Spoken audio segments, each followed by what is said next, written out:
고려에는 소드마스터 척준경이 있었다면 송나라에는 한세충이 있었고 여진족에는 사묘아리가 있었다라는 말이 있는데요. 이들은 모두 동시대의 활약한 명장들입니다. 그 중에서도 18살의 나이로 고려군을 개박살내버린 인물이 있는데 그가 바로 사묘아리이죠. 오늘은 여진족의 장수로 고려와 남송 거란을 상대로 적보다 적은 군사였지만 단 한 번도 패배하지 않았던 인물 사묘아리에 대한 이야기를 해볼까 합니다. 안타깝게도 사묘아리가 언제 어디에서 태어났는지에 대한 기록은 없는데요. 1080년에서 1090년 사이에 태어나 1150년에서 1160년 사이에 사망한 것으로 추정하고 있죠. 그가 본격적으로 역사에 나타난 시기는 17살 때였습니다. 금사에 따르면 아버지 혼탄을 따라 금나라에 귀순한 인물로 나오죠. 그리고 17살의 어린 나이에 사묘아리는 큰아버지였던 호마곡을 따라 사도를 공격했는데 그때 그의 동생인 사리지를 포로로 사로잡았을 정도의 큰 전공을 세웠다고 되어 있습니다. 그로부터 1년 후인 18살 때는 아버지 혼탄을 따라 고려와의 전쟁에 투입되는데요. 그리고 이후 믿어지지 않는 엄청난 무공을 펼치죠. 당시 고려가 생각하던 여진족은 조공이나 바치던 별거 아닌 민족이라 생각하고 있었지만 1차 여진정벌이 있고 난 이후 생각보다 강력한 그들의 모습에 깜짝 놀라게 되었습니다. 그래서 강력한 여진족을 대비하기 위해 만든 것이 바로 별무반이었죠. 그러던 1107년 국경에 여진족 움직임이 수상하다는 소식을 들은 예종은 17만 명의 병력을 동원해 2차 여진 정벌을 감행했습니다. 그리고 갈라전 일대를 빼앗고 그곳의 성들을 점령하려 했던 고려군에 의해 그곳에 살던 수많은 여진족들이 목숨을 잃었고 살아가던 터전도 잃고 쫓겨나게 되었죠. 심지어 고려군 총지휘관인 대원수 윤관은 손쉽게 땅을 빼앗기 위해 갈라전 일대에 살던 400여 명의 여진족 추장들을 불러 연회를 베풀었는데 연회가 무르익어 갈 때쯤 김부필과 척준경이 이들을 모조리 몰살시켜버렸고 나머지 이곳에 오지 않았던 여진족들도 최홍정이 기병을 이끌고 가 모두 학살해버리기까지 했습니다. 어쨌든 이후 고려는 한 달 만에 여진족들을 몰아내고 갈라전 일대를 차지했으며 동북 구성을 쌓아 여진족의 공격에 대비했고 그렇게 윤관은 1108년 4월 별무반과 함께 개경으로 귀환했죠. 그런데 그 이후부터 고려와 여진족은 끊임없이 전투가 벌어지며 고려의 국력이 상당히 소모되기에 이르는데요. 이때 사묘아리는 18살의 나이로 아버지 혼탄과 함께 빼앗긴 갈라전 일대를 되찾으려고 출진하게 됩니다. 그리고 수많은 전투를 치르게 되었고 1109년 5월 여진군 6만 명이 길주성을 포위하기에 이르렀죠. 이때 길주성은 이관진이 지키고 있었는데 여진군의 엄청난 공세에도 불구하고 이 악물고 버티고 있었습니다. 그러자 고려에서는 오연총에게 병력을 주며 길주성을 구원하게 했는데 얼마 안가 오연총이 이끄는 고려군이 공엄진에 도착하게 되었죠. 그리고 이곳에서 고려군은 여진군과 맞닥뜨리게 되고 대군과 대군이 일대 격전을 벌이게 됩니다. 이때 불과 얼마 전에 대륙을 호령하던 요나라를 개박살냈던 고려군은 여진군에도 전혀 밀리지 않는 모습을 보였지만 사묘아리는 고려군 사이를 빠르게 파고들어 고려의 지휘관 장수를 창으로 찔러 죽여버렸고 이에 여진의 사기는 급격히 오르면서 당황한 고려군을 패퇴시키는 데 성공했죠. 이후 여진군은 석적환의 병력과 합류한 뒤 사묘아리는 선봉에 서서 또다시 고려군을 박살내기 시작했으며 순식간에 동북 구성 중 2개의 성을 빼앗아 버렸습니다. 패퇴한 고려군의 오연총은 도망쳐온 고려 병사들을 수습해 약 5만 명의 병력을 다시 만들었고 빼앗긴 2개 성을 되찾기 위해 다시 전투에 나섰죠. 하지만 이미 여진군은 주요 지역을 이미 선점한 상태였으며 고려군은 사묘아리가 이끄는 여진군의 패배에 결국 퇴각하고 말았습니다. 이때 사묘아리는 조용히 고려군의 뒤를 추격하기 시작했는데요. 마침내 갈라서 앞에서 퇴각하던 고려군 후미부대의 덜미를 잡게 되죠. 얼어붙은 강을 힘없이 건너던 고려군은 갑자기 뒤에서 나타난 여진군의 공격에 당황해 진열이 흐트러졌고 이때 사묘아리는 맨 앞에서 우왕좌왕하던 고려군을 학살하기 시작했습니다. 그렇게 고려군 후미부대는 전멸에 가까운 타격을 입었죠. 그리고 오연총이 다시 규합한 7만의 고려군과 다시 한번 회전을 펼치게 되는데 사묘아리의 맹활약에 고려군은 또 다시 처참하게 패배해 퇴각하고 말았습니다. 이 전투에서 고려군은 한국사에 몇 번 있지도 않은 끔찍한 패배를 맛보게 되었으며 이 전투를 훗날 갈라수 전투라고 부르게 되었죠. 게다가 금사에 따르면 고려 병사들은 가지고 있던 무기와 갑옷까지 버리고 도망가기 바빴다 라고 기록되어 있다고 합니다. 이후 석적환은 사묘아리의 뛰어난 공적을 크게 칭찬하며 말과 함께 상을 내렸다고 하죠. 이후 사묘아리는 알세와 오도본과 함께 고려의 타길성을 함락시켰으며 이때는 오도본이 그를 극찬하며 갑옷을 두른 말을 상으로 내렸다고 합니다. 그렇게 사묘아리는 18살의 어린 나이에 고려와의 전쟁에서 가장 큰 공을 세웠던 것이죠.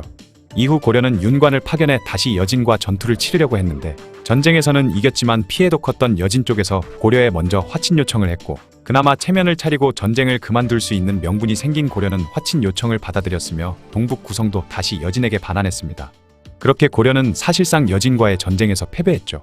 그렇게 고려와의 전쟁을 마무리한 금나라는 1115년 원수처럼 여기던 요나라를 공격하기 시작했습니다. 이때도 사묘아리는 엄청난 전공을 세우게 되죠. 사묘아리는 고려와의 전쟁에서는 선봉에 서서 강력한 힘을 보여줬다면 요나라와의 전쟁에서는 똑똑한 면과 훌륭한 통솔력을 유감없이 발휘했습니다. 사묘아리는 순식간에 신주와 빈주를 함락시켰으며 요나라군이 홀사리성으로 수만 명의 병력을 이끌고 쳐들어오자 이때 병력이 100여 명 밖에 없었던 사묘아리는 군사들의 옷을 찢어 깃발로 사용해 병력의 수가 굉장히 많아 보이는 계책을 썼고 그렇게 수만 명이나 되는 요군을 싸움도 하지 않고 퇴각하게 만들었죠. 또한 금나라에서 점령한 소주와 복주에서 거란군이 반란을 일으켰는데 병력이 무려 10만에 달했습니다. 이들은 인근 여진족의 마을을 습격해 식량을 약탈하기까지 했는데 이 소식을 들은 사묘아리는 급히 구원에 나섰고 여러 차례 전투 끝에 마침내 반란군을 전멸에 가까운 피해를 주었으며 그렇게 반란 진압에 성공했죠.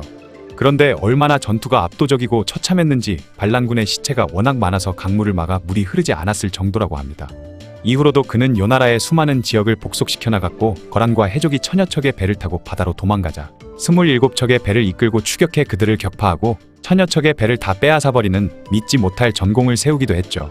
또한 수만 명의 요군이 호리특이라는 곳을 공격했을 땐 사묘아리는 곧바로 구원군을 이끌고 출진했는데 구원을 가던 도중에 맞닥뜨린 요군 진영에 비단옷을 입은 사람들을 보고 저자들이 적의 추장들이다 라고 외친 뒤 그대로 병력을 이끌고 돌진해 요군의 장수들을 모조리 죽여버리는데 성공했으며 적장이 죽자 혼란에 빠진 요군은 모두 도망쳐버렸죠. 그러자 호리특을 공격하던 요군도 근처에 요군이 패퇴했다는 소식과 함께 곧 있으면 사묘아리의 부대가 이곳에 들이닥친다는 소식을 듣고 혼비백산하며 도망쳐버렸다고 합니다. 그렇게 요나라는 결국 금나라에 의해 멸망당하고 말았죠. 그런데 금나라와 사묘아리의 진격은 여기서 멈추지 않았는데요. 요나라가 멸망하기 전 북송의 황제이던 휘종이 요나라에 바치던 공물을 금나라에 바치면서 함께 요나라를 공격하자는 말에 금나라도 흔쾌히 승낙했던 적이 있었습니다. 그런데 이후 요나라가 멸망하자 북송은 금나라에 바친다는 공물도 바치지 않고 심지어 요나라의 잔당들과 금나라를 치려는 움직임까지 보였던 것이죠. 이에 개빡친 와나나골타는 곧바로 북송을 공격해 들어갔는데 이때 사묘아리는 1126년과 1127년 2년 동안 벌어진 북송과의 전투에서 모두 승리를 거두는 기염을 토했고 북송의 수도 개봉을 포위했을 때 송나라 군사 1만이 야습을 펼치자 이를 격퇴하기도 했습니다. 하지만 결국엔 개봉이 함락되었고 황제이던 휘종과 흠종이 포로로 잡혀갔으며 그렇게 북송은 멸망하고 말았죠. 이때 금나라군에 잡히지 않고 도망치는데 성공한 강왕조구는 새로운 황제로 옹립되었는데 그가 바로 남송의 고종이었습니다. 이후 고종은 주전파 관료들을 기용하면서 군사를 소집하는 등 금나라에 복수를 하려고 준비를 해나가자 이를 가만히 둘 수 없었던 금나라는 남송을 공격하기 시작했죠. 그렇게 1128년 사묘아리는 남송을 공격해 들어가 양곡현과 신현을 빼앗았고 해주의 남송군 8만 명을 격파한 뒤 해주까지 먹었으며 이후에는 양산박에서 남송 해군의 배 만여 척을 격파하기까지 했습니다.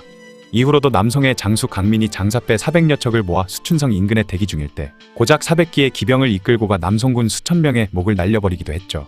이후 항주로 가던 중 마주친 남송군 2,000명을 격파했으며 도적대들도 박살내고 배 700여 척 획득, 회남에서 당해 대고와 함께 남송군 10만 명을 조져버린 뒤 배 200척까지 얻었고 고작 4,000명의 병사로 동관과 고교진을 함락시키는 등 거침없이 남송을 족쳐버린 것입니다. 그리고 남송의 황제 고종을 사로잡기 위해 뒤를 쫓기 시작했는데 고종이 명주를 거쳐 창국현, 온주까지 도망쳤지만 끝까지 추격했고 고종이 바다로 도망치자 자신도 배를 타고 300리나 추격했지만 결국 고종을 놓치고 말았죠. 이후로도 명주, 위주, 연수, 석주 등을 함락시키는 등 남송을 박살내는데도 엄청난 역할을 해냈습니다.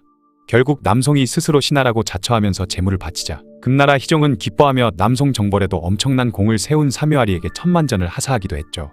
그런데 재물에 욕심이 별로 없었던 사묘아리는 자신의 동생에게 모든 재산을 주었는데요. 사묘아리 동생은 형이 전 재산을 주려고 하자 받기 미안했는지 거절하다가 결국엔 도망쳐버렸는데 사묘아리는 끝내 동생을 찾아내 전 재산을 줘버렸다고 하죠.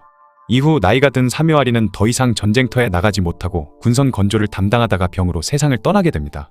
사묘아리는 고려의 척준경, 남송의 한세충과 동시대에 활약했던 맹장이라서 서로 맞붙었다면 누가 이겼을까 하는 이야기가 많이 있죠.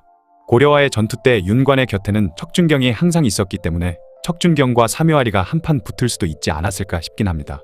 어쨌든 사묘아리는 고려와 요나라 그리고 북송과 남송과의 전투까지 평생을 전쟁터에 있으면서 멸망시킨 나라만 2개나 되고 거의 전투불능 상태로 만들어버린 나라가 2개나 될 정도이니 사묘아리의 생애를 보면 원나라 수부타이랑 굉장히 비슷한 것 같기도 하네요. 지금까지 금나라 최고의 명장이었던 사묘아리에 대한 이야기였습니다. 현재 티베트는 중국으로부터 많은 압박을 받고 있는 상황이지만 과거에는 이 티베트도 강력한 통일왕국인 토번 제국을 건국하면서 오히려 한족들을 위협하던 시절이 있었다고 하는데요.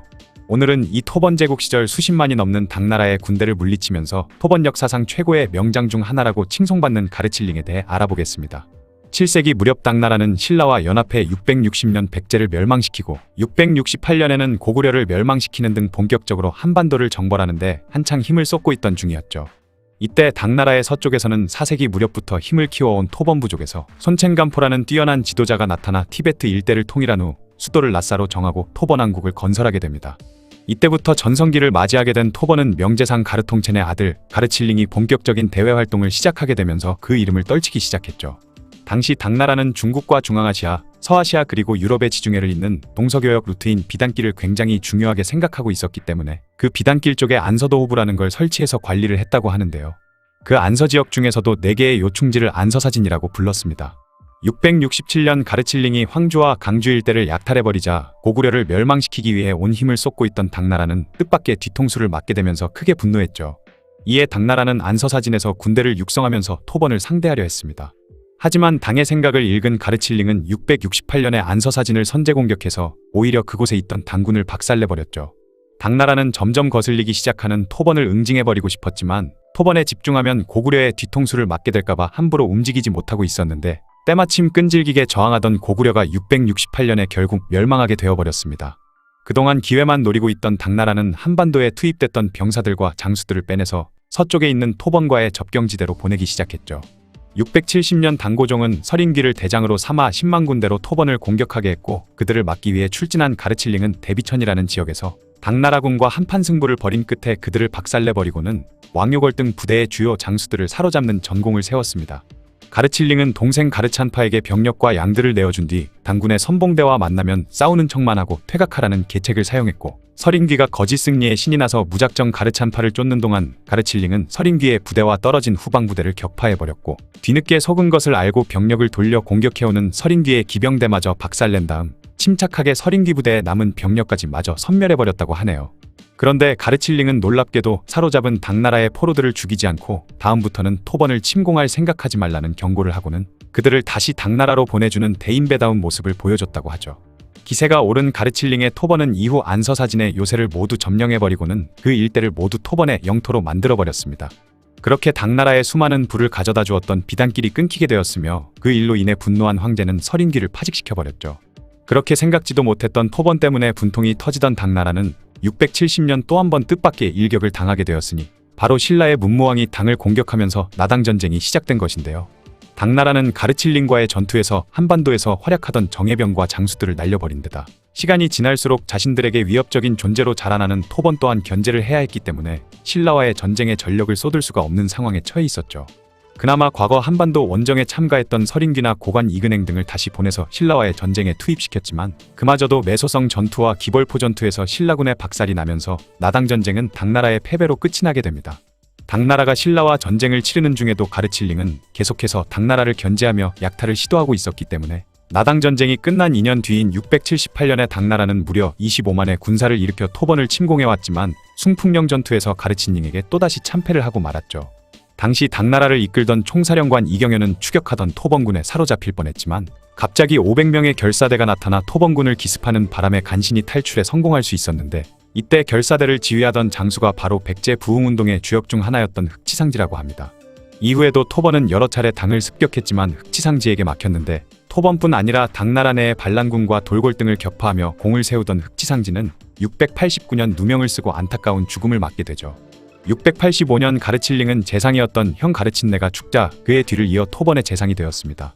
당시 토번에서는 대대로 군사권은 가르가문이 그리고 내정은 톤미가문이 맡고 있었는데 가르칠링의 아버지인 가르통첸부터 재상 자리마저 가르가문이 가져가면서 토번의 군사와 내정 모두 가르가문이 장악하게 되었죠.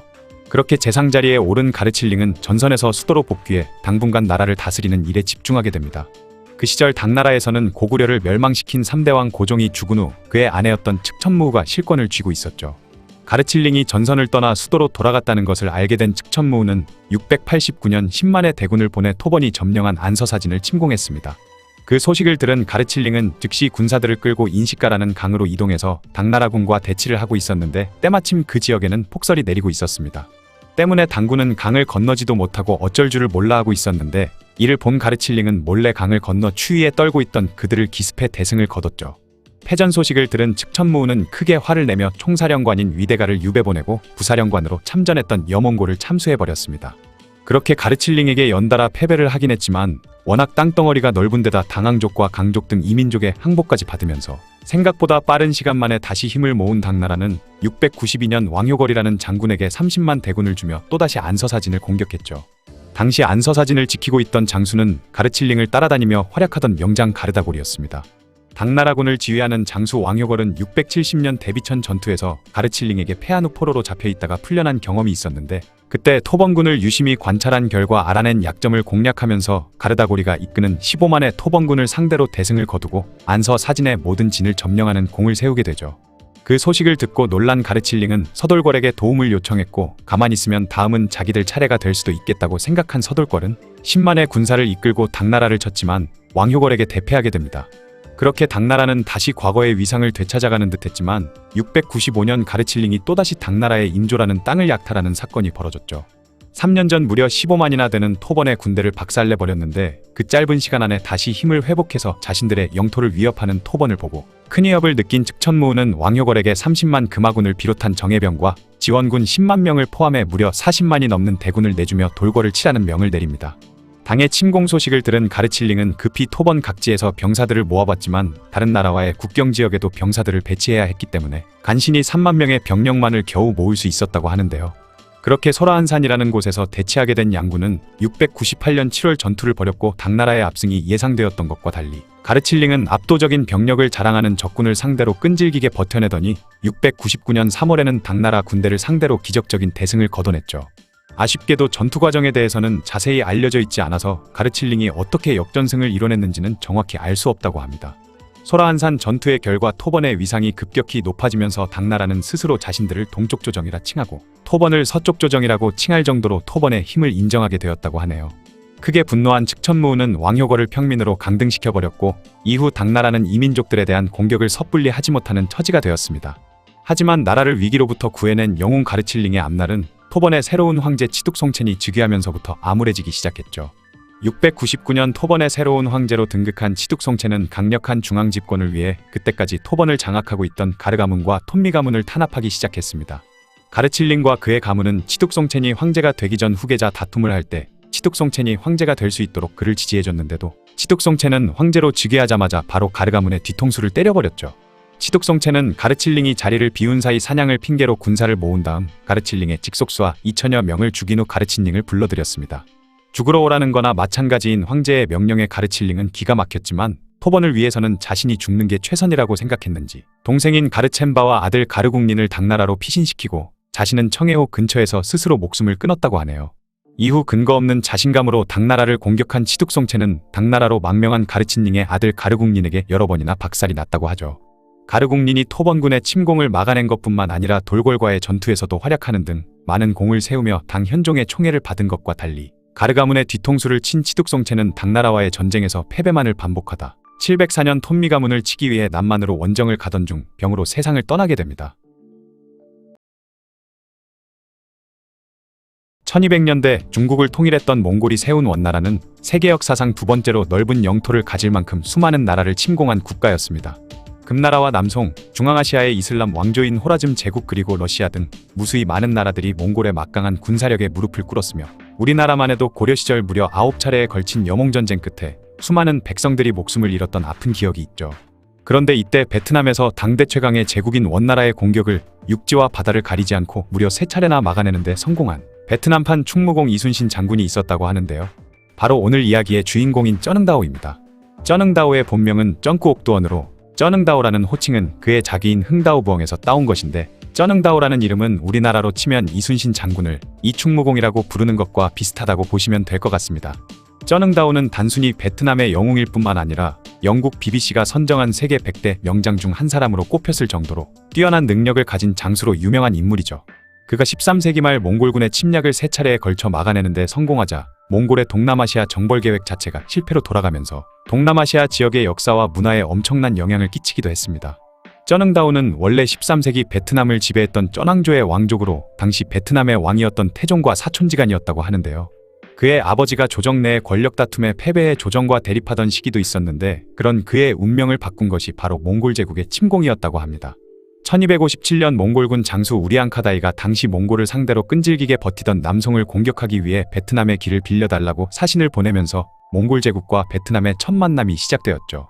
당시 몽골 제국의 지도자였던 몽케는 아우 쿠빌라이를 보내 송나라의 서남쪽에 있는 대리국을 공격하게 했는데 쿠빌라이의 장수였던 우량카타이는 대리국을 제압하는 데 성공한 후 자신의 부하들을 베트남에 사신으로 보내서 우리는 송나라를 치러 갈 생각이니 쓸데없이 저항할 생각하지 말고 우리에게 항복한 뒤 송나라로 가는 길을 열라는 뜻을 전했습니다. 이들의 무례한 태도에 분노한 쩐태종은 사신들을 대나무 밧줄로 묶어 가둬버렸죠. 이에 우량카타이가 25,000의 병사를 이끌고 베트남의 수도 탕농을 향해 진격하자 쩐태종 또한 쩌능다오를 비롯한 여러 장수들을 데리고 출전했습니다. 그렇게 시작된 타오강 전투에서 처음에는 쩐태종이 이끄는 코끼리 부대가 몽골군에게 공격을 가했지만 우량카타이의 아들 아유가 궁병들을 데리고 와서 코끼리의 눈을 비롯해 피부가 약한 부분에 화살을 퍼붓기 시작하자 상황이 점점 불리해지기 시작하면서 베트남군은 일단 강변에서 물러나기로 했죠. 이때 쩌능다오는 부하들에게 은밀히 명령을 내려 몽골군이 식량을 얻지 못하게 그들이 오는 경로에서 얻을 수 있는 모든 식량을 땅에 파묻어버리라는 이른바 청야전술을 시도했다고 하는데요. 몽골군은 이어진 베트남과의 전투에서도 승리를 거두면서 쩐태종이 버리고 달아난 베트남의 수도 탕농을 점령하는 데 성공했지만 쩌능다오의 청야전술 때문에 가지고 온 보급품이 바닥을 드러낸 상황이었습니다. 우량카타이는 병사들을 시켜 주변 마을이라도 약탈해보려 했지만 쩌능다오가 이미 그 주변 지역에 모두 손을 써놓아서 쌀한톨 찾을 수 없도록 말끔하게 청소해 놓은 탓에 털어갈 게 없었다고 하죠. 그렇게 9일 동안이나 제대로 식사를 하지 못한 몽골군이 점점 지쳐갈 때쯤 밤이 깊은 시간에 베트남군이 강을 거슬러 올라와 기습을 가했고 몽골군은 갑작스런 공격에 대패한 뒤 도망치게 됩니다. 이렇게 원나라와 베트남과의 1차 전쟁은 최종적으로 베트남의 승리로 끝나게 되죠. 1285년에는 쿠빌라이의 9번째 아들인 진나망 토곤을 총사령관으로 한 50만 대군이 쳐들어온 원나라의 2차 침공이 시작되었고 베트남은 이번에도 수도인 탕농이 순식간에 함락당해 버렸는데요. 당시 황제이자 쩐태종의 손자인 인종은 상대가 워낙 막강한 데다 수도까지 내주고는 적들에게 쫓기는 절망적인 상황 속에 항복할 마음을 먹게 됩니다. 이때 쩌능다오가 몽골군에게 쫓기던 인종과 선종을 구해낸 뒤 항복을 하시려면 먼저 신의 목부터 베어주소서 라며 강한 의지를 보였고 쩌능다오의 의기에 감동한 인종 또한 항전을 결심하게 됐다고 하네요. 그렇게 쩌능다오는 왕의 승인을 받아 무려 25만에 달하는 병사를 모집하게 됩니다. 보통 이 정도의 대규모 병력을 거느리게 되면 자신감을 얻어 상대와 정면 승부를 벌이려는 지휘관들이 많은데 당시 군마가 부족했던 베트남은 송나라와 마찬가지로 보병 중심의 부대였고 이런 부대로 원나라의 기병부대와 싸우면 매우 불리해질 게 뻔했습니다. 이 사실을 잘 알고 있던 쩌능다오는 전면전을 시도하기보다는 청야전술과 게릴라 전투를 계속 시도하면서 원나라 군대를 괴롭혔죠. 밀림이 많아 보병 중심의 전술을 펼치기 좋은 베트남의 이점을 제대로 살린 것입니다. 원나라군 입장에서는 덥고 습한 정글에서 온갖 독충과 맹수들에 시달리는 것도 괴로운데 25만이나 되는 베트남의 병사들이 곳곳에서 게릴라 전술까지 펼쳐대니 그야말로 지옥과도 같은 상황을 겪었을 거라 짐작되죠. 이후 베트남군은 풍토병과 식량 부족에 시달리던 원나라를 상대로 반격을 가했고 원나라는 베트남의 수도인 탕농을 다시 빼앗긴 후 군사들을 베트남에서 완전히 철수시키면서 결국 두 번째 전쟁 역시 베트남의 승리로 끝나게 됩니다. 1287년 원나라가 세 번째 침공을 시도해오자 쩌낭조도 군사들을 보내 각지에서 원나라군과 전투를 벌였지만 연달아 참패를 당하게 되죠. 결국 이번에도 원나라군은 베트남의 수도인 탕농까지 도달하게 됩니다. 탕농성을 지키고 있던 쩌능다오는 앞으로는 평화를 이야기하면서 뒤에서는 전쟁을 준비하는 화전양면 전술을 사용해서 낮에는 원나라 진영으로 사신을 보내 계속해서 화친을 요구하다가 밤에는 몰래 별동대를 이끌고 진격해 원나라군의 식량과 물자를 전부 불태운 뒤 퇴각하는 일을 반복했죠. 그렇게 방어와 기습을 통해 원나라 군대의 발목을 오랫동안 붙잡은 쩌능다오는 부하 장수들을 보내 황제인 쩐 인종과 해상왕 쩐 성종을 무사히 피신시키기도 했습니다. 탕농 전투에서 원나라군은 마침내 성안까지 진입하는데 성공하기는 했지만 쩌능다오가 이끄는 수비군이 끝까지 격렬하게 저항하며 수비를 계속하자 결국 완전히 성을 점령하는 데는 실패하게 되면서 탕농에 있던 궁궐과 시내에 불을 지르는 것으로 분풀이를 하는데 만족하고 병사들을 물려 철수하게 되죠. 이후 각지에 퍼져있던 원나라군의 부대가 풍토병과 베트남군의 게릴라 전술에 시달리면서 3차 침공을 시도한 지 겨우 3개월 만에 총사령관 다고는 베트남에서 물러날 결심을 하게 되는데요. 쩌능다오는 그들이 바익단강을 통해 철수할 것을 예상하고는 강바닥에 말뚝을 박은 후 밀물이 가장 높게 밀려 들어오는 만조대 원의 수군을 상류로 유인하고는 물이 다시 빠져나가는 간조대 말뚝에 걸려 움직임이 멈춰버린 원의 군선들을 상대로 총공격을 펼쳐 원나라 군대를 사실상 전멸시켜버렸죠. 비록 3차 침략까지 물리치기는 했지만 쩌낭조의 인종은 몽골이 계속해서 침공을 해온다면 장기적으로는 베트남의 국력이 점점 약해질 수밖에 없다는 판단을 내리고는 화친을 위해서 원나라에게 조공을 바치고 원나라 포로들을 되돌려 보내면서 원을 상국으로 받들겠다고 제안을 하게 됩니다. 하지만 베트남 정복의 꿈을 포기하지 않은 쿠빌라이 칸은 이를 받아들이지 않고 오히려 4차 원정을 준비하도록 했는데, 준비 도중에 쿠빌라이가 사망하면서 베트남에까지 신경을 쓸 여력이 되지 않던 원나라는 결국 정벌을 포기하게 되었죠. 이렇게 베트남은 세계 역사상 몽골 제국의 군대를 격파한 몇 안 되는 나라 중에 하나가 되었습니다. 당시 몽골 제국은 베트남보다 더 강력했던 금나라와 호라즘 제국 등을 이미 멸망시킨 당대 세계 최강의 군사력을 자랑하는 나라였는데, 이런 몽골의 침입을 베트남이 무려 3차례나 물리친 것은 정말로 놀라운 업적이죠. 쩌능다오는 전쟁이 끝나자 그 공으로 흥도왕에 봉해졌으며 이후 인종과 영종을 보좌하다가 1300년 세상을 떠나게 됩니다. 살아서는 베트남의 수호신이었던 쩌능다오는 죽은 후 신적인 존재로 추앙받으면서 지금까지도 베트남에서는 그를 기리는 제사가 행해지고 있으며, 베트남 전쟁 시기에는 남북 가릴 것 없이 쩌능다오의 이름을 내걸면서 자신들이 진정한 베트남의 계승자라 주장하는 일까지 있었다고 하네요.